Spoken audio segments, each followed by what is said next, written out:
En Afrique, l'emploi des jeunes demeure une préoccupation majeure, en particulier pour les gouvernements et les partenaires au développement.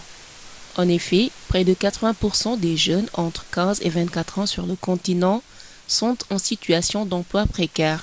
Ce taux est beaucoup plus élevé dans les zones rurales. Au Sénégal, le défi est majeur. Et pour résoudre cette question, la Banque mondiale a lancé 3 études sur le travail des jeunes hommes et femmes pauvres et vulnérables, études dont les résultats ont été restitués ce jeudi 15 mars à Dakar.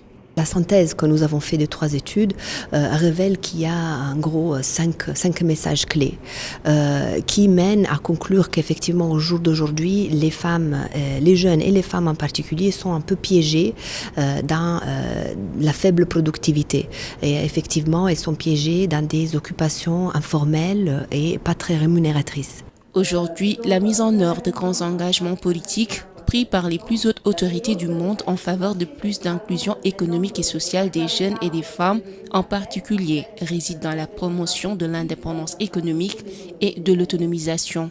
Promouvoir l'indépendance économique des femmes, notamment par l'emploi, et éliminer le fardeau de plus en plus lourd que la pauvreté continue de faire peser sur les femmes en s'attaquant aux causes structurelles de la pauvreté par des changements de structure économique assurant à toutes les femmes, notamment du monde rural, l'égalité d'accès en tant qu'agent essentiel du développement aux ressources productives, aux possibilités de promotion et aux services publics.